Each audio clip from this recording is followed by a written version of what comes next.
வணக்கம் ஜோதிட நண்பர்களே. 2025 ஆவணி மாத கிரக அமைப்புகளின்படி மேச ராசிக்கான பலன்கள்.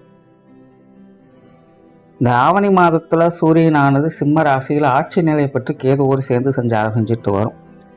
மாதத்தின் பிற்பகுதியில் புதன் மற்றும் சுக்கிரனுடைய சேர்க்கையும் இருக்கும். ஸோ நார்மலாக பார்த்தீங்கன்னா இந்த மாதம் கிரகண அமைப்புகள் இருக்குது. இப்போ நம்ம ஊரில் இது பெருசாக தெரியாது, ஒரு பார்ஷியலாக தான் வேலை செய்யும். பட் நார்மலாகவே இந்த கிரகண அமைப்புகள் இருக்கக்கூடிய இந்த காலகட்டம் என்பது ஜென்ரலாகவே எல்லா விஷயங்களும் கொஞ்சம் மந்தமாகத்தான் இருக்கும். குறிப்பாக இந்த மாதம் அரசியல் மற்றும் அரசாங்கம் சார்ந்த விஷயங்கள், நிதிநிலை சார்ந்த விஷயங்கள், என்டர்டெயின்மெண்ட், மீடியா போன்ற விஷயங்கள்லாம் பார்த்தீங்கன்னா இந்த காலகட்டங்களில் அதிக பேசுபொருளாக இருக்கும்.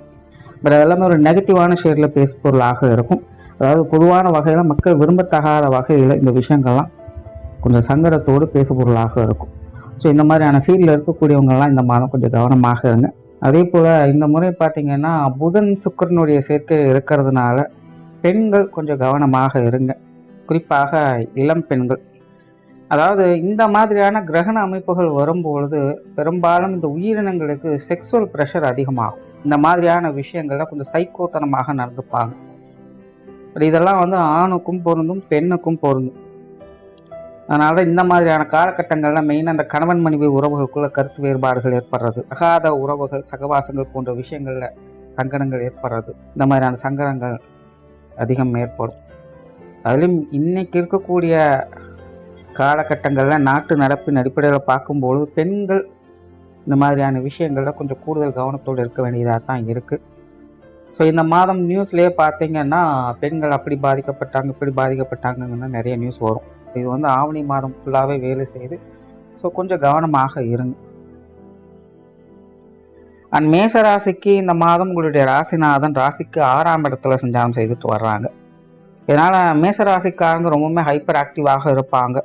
மூக்குக்கு மேலே கோவம் வரும்னு சொல்லுவாங்க. அந்த மாதிரி காரியத்தில் கருத்தாகவும் இருப்பாங்க. அதே நேரம் ரொம்பவுமே டென்ஷனாகவும் செய்வாங்க. அதனால் முடிஞ்ச அளவுக்கு கொஞ்சம் நிதானமாக செயல்படுறதுக்கு முற்படுங்க. தொழில், வேலை, உத்தியோகம் சார்ந்த விஷயங்கள் சாதகமாக இருக்கும். நிறைய பேருக்கு இந்த புதிய வேலை வாய்ப்புகள், தொழில் வாய்ப்புகள் போன்ற விஷயங்கள் நல்லபடியாக இருக்கும். அதே நேரம் கொஞ்சம் போட்டி மனப்பான்மை அப்படிங்கிறது அதிகரிக்கும். பெரும்பாலும் எல்லாருக்கூடையுமே கொஞ்சம் எதிரும் புதிருமாக இருக்க வேண்டிய சூழ்நிலைகள் இருக்கும். ஆக தொழில், வியாபாரம், வேலை நிமித்தமாகவும் இந்த விஷயங்கள் அதிகமாக இருக்கும். பிரயாண அலைச்சல்கள் அதிகமாக இருக்கும். தொலைதூர பிரயாணங்கள் செய்வதற்கான வாய்ப்புகள் அதிகம் உண்டு. விருந்து விழாக்கள் போன்ற விஷயங்களை பங்கெடுத்துக்குவீங்க. பொது விஷயங்கள் மற்றும் பொது காரியங்கள் சாதகமாக இருக்கும். தவிர இந்த மாதம் ராசிக்கு 4ஆம் இடத்துல சுக்கிரன் புதனும் அமர்ந்திருக்கு. ஆக மேசராசிக்காரங்களுக்கு இந்த குடும்ப விஷயங்கள், காரியங்கள் சாதகமாக இருக்கும். குடும்ப தேவைகள் பூர்த்தியாகும். குடும்பத்துக்குள்ள மன மகிழ்ச்சி தரக்கூடிய விஷயங்களை பார்த்து வருவீங்க. அதாவது மேசராசிக்காரங்களுக்கு குடும்ப உறவுகள் வகையில் சாதகமான அமைப்புகள் இருக்கும். இப்போ குடும்ப தேவைகளை பூர்த்தி செய்வதற்காக கொஞ்சம் முயற்சி எடுக்கவும் செய்வீங்க. முயற்சி நற்பங்களை பார்த்து வருவீங்க. பெற்றோர்கள் சம்பந்தப்பட்ட விஷயங்கள் சிறப்பாக இருக்கும். இளைய உடன்பிறப்புகள் சம்பந்தப்பட்ட விஷயங்கள் சாதகமான நிலைகளை எதிர்பார்க்கலாம். கணவன் மனைவி உறவுகள் சாதகமாக இருக்கும்.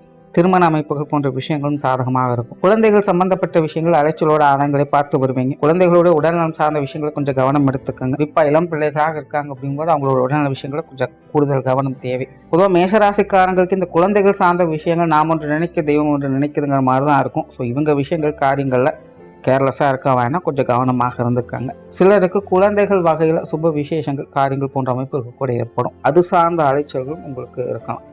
சொத்து சுகங்கள் மற்றும் வாகன ரீதியான விஷயங்கள் சாதகமாக இருக்கும். ஆடை ஆபரண சேர்க்கைகள், பொன்பொருள் சேர்க்கைகள் போன்ற விஷயங்கள் சிறப்பாக இருக்குது. பொருளாதாரம் சார்ந்த விஷயங்கள் சமாளிக்கக்கூடிய நிலைகள் இருக்குது. குறிப்பாக மேசராசிக்காரங்களுக்கு எதிர்பாராத வகையில் பண வரவுகள் அப்படிங்கிறது கொஞ்சம் சாதகமாக இருக்கும். ஸ்பெகுலேட்டிங் சார்ந்த விஷயங்களை மட்டும் தவிர்த்துக்கங்க. திடீர் பண வரவு, திடீர் அதிர்ஷ்ட அமைப்புகள் போன்ற விஷயங்களும் அப்பப்போ வேலை செய்யும். பட் அதே நேரம் வரவுகள் எந்த அளவுக்கு செலவுகளும் போயிட்டு தான் இருக்கும். அதனால் முடிஞ்ச அளவுக்கு ஸ்பெகுலேட்டிங் சார்ந்த விஷயங்களை கொஞ்சம் அவாய்ட் பண்ணிக்கோங்க.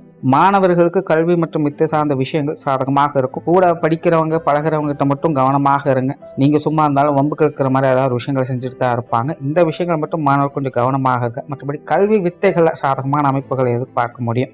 உற்றார் உறவினர்கள், நண்பர்கள் சார்ந்த விஷயங்கள், பொது விஷயங்கள், காரியங்கள் இதெல்லாமே ஒரு சாதகமான அமைப்புகள் இருக்கு. எல்லாருமே பெரும்பாலும் முடிஞ்ச அளவுக்கு கொஞ்சம் சப்போர்ட்ஃபுல்லாக தான் இருந்துட்டு வருவாங்க. குலதெய்வ வழிபாடுகள் போன்ற விஷயங்கள் சாதகமாக இருக்கும். முடிஞ்சா இந்த மாதம் மேசராசிக்காரங்க குலதெய்வ வழிபாடுகளை கட்டாயமாக மேற்கொள்வது நல்லது. ஸோ ஓவராலாக மேசராசியை பொறுத்த வரைக்கும் இந்த மாத அமைப்பு அலைச்சலோட ஆதாயங்களை கொடுக்கும். முடிஞ்ச அளவுக்கு டென்ஷனை தவிர்த்துக்கங்க. நன்றி, வணக்கம், வாழ்க வளமுடன்.